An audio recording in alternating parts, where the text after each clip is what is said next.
इस वीडियो में हम बात करेंगे हिप फ्रैक्चर के बारे में या कूल्हे की हड्डी के टूटने के कारण के बारे में। क्या लक्षण आते हैं इसमें, किन किन लोगों में सबसे कॉमनली ये देखने को मिलता है और क्या क्या ट्रीटमेंट ऑप्शन अवेलेबल हैं। तो हिप फ्रैक्चर दो तरीके का होता है, एक होता है इंटरट्रोकॉन्ट्रिक और एक होता है नेक ऑफ द फीमर, यानी कि इसमें हिप का जो जॉइंट होता है कोने फ्रैक्चर होते हैं नेक ऑफ द फीमर में, और जो इंटरट्रोकॉन्ट्रिक होता है वो उसके बीच का हिस्सा टूट रहा होता है हिप के बीच में। और इसमें जो ट्रीटमेंट ऑप्शन है वो भी अलग अलग है।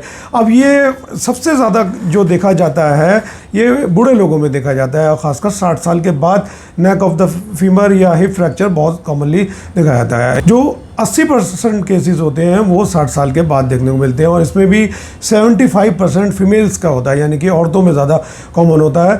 वो इसलिए क्योंकि एक पर्टिकुलर एज के बाद उनकी हड्डियां कमज़ोर होने लगती हैं, मेनोपॉज के बाद एस्ट्रोजन की डेफिशिएंसी हो जाती है, और उससे फिर ऑस्टियोपोरोसिस यानी कि हड्डियों की जो डेंसिटी है, बोन की डेंसिटी, बोन कमज़ोर होना शुरू हो जाती हैं, और फिर थोड़ी सी भी ठसक से या गिरने से उनको फ्रैक्चर हो जाता है। एक तो गिरने की टेंडेंसी और बुढ़ापे में, और एक हड्डियां कमज़ोर होना, इसके दो प्रमुख कारण हो गए। अब बात करते हैं कि इसको कैसे रोका जा सकता है।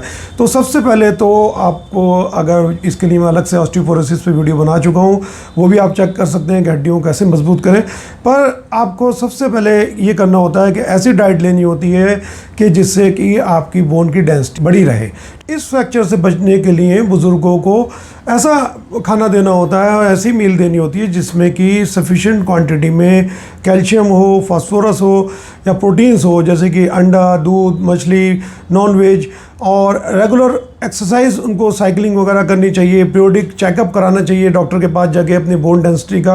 अब गिरने की टेंडेंसी कम करने के लिए उनकी विज़न की जांच रेगुलर होनी चाहिए। उनको अगर कम दिखता हो, प्रॉपर चश्मा या कोई और कॉज हो, आंखों की बीमारी हो, तो उसका इलाज कराना चाहिए।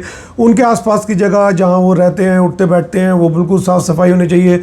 वहाँ भी कोई फालतू की चीज़, हर्डल्स नहीं होने चाहिए जिससे कि वो टकरा के गिर जाएँ, या फिर कोई भी ऐसी स्लिपरी फर्श वगैरह नहीं हो, क्योंकि ज़्यादातर लोग फिसल के गिरते हैं बूढ़े लोग।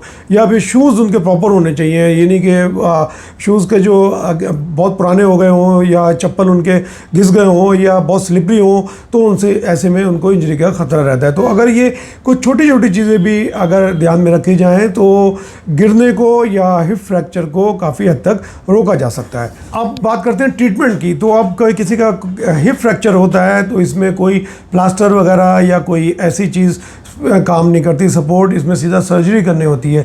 इंटरनल फिक्सेशन देते हैं, प्लेट वायर ये डाल के इसको रोकना पड़ता है। जब नेक ऑफ द फीमर जाती है तो कई बार पूरा जो आपका हिप जॉइंट है ऐसे पेशेंट का, बुज़ुर्गों का, वो चेंज करना पड़ता है, और उसमें काफ़ी कॉम्प्लिकेशन देखने को मिलती हैं, क्योंकि इस एज में लोगों को अक्सर ब्लड प्रेशर, शुगर, ये बीमारियां होती हैं, साथ में कुछ मेडिसिन भी चल रही होती हैं, तो फिर इतनी सर्जरी में भी दिक्कतें आती हैं। और फिर कुछ सर्जरीज़ की अपनी कॉम्प्लिकेशंस होती हैं कि जैसे कि ब्लीडिंग, इन्फेक्शन का खतरा, या फिर डीप वेन थ्रोम्बोसिस, यानी कि आपकी वेन में क्लॉट बन जाए, वो फिर क्लॉट जाके दिल में अटक जाए, दिमाग में अटक जाए, तो वहाँ पे प्रॉब्लम करता है। तो ये इसकी कॉम्प्लिकेशन हो गई। और इसकी सर्जरी हमेशा बड़े हॉस्पिटल, बड़े सेटअप में करानी चाहिए, जहाँ के सारे डॉक्टर एक साथ, वो चाहे आपके डायबिटोलॉजिस्ट हों, कार्डियोलॉजिस्ट हों, वो सब एक साथ पेशेंट को देख सकें। अब रही रिकवरी की बात, तो 48 घंटे के अंदर ही अंदर पेशेंट को वॉकर के सहारे थोड़ा सा खड़ा होने दिया जाता है, हिलने डुलने दिया जाता है, और लगभग 2 से 3 महीने में वो पहले की तरह जितना चलते फिरते थे वो चल फिर सकते हैं। तो आई होप दोस्तों आपको पता लग गया होगा कि हड्डियों को मजबूत करना, बुज़ुर्गों का ध्यान रखना कितना ज़रूरी है। अदरवाइज़ तो एक बार हिप फ्रैक्चर हो जाए और आपने सही टाइम पर ट्रीटमेंट नहीं दिया, सर्जरी नहीं करवाई, तो लाइफ टाइम फिर उनकी बची हुई ज़िंदगी बिस्तर भी गुजरती है, और फिर बहुत ज़्यादा उनको कॉम्प्लिकेशन झेलना पड़ती है। तो आई होप दोस्तों इस वीडियो से आपको पता चल गया होगा कि हिप फ्रैक्चर या जो नेक ऑफ फीमर है, इसके फ्रैक्चर को आप कैसे रोक सकते हैं, अपनी हड्डियों को कैसे मजबूत बना सकते हैं, बुज़ुर्गों की कैसे देखभाल कर सकते हैं। थैंक्स फॉर वॉचिंग दोस्तों, जय हिंद।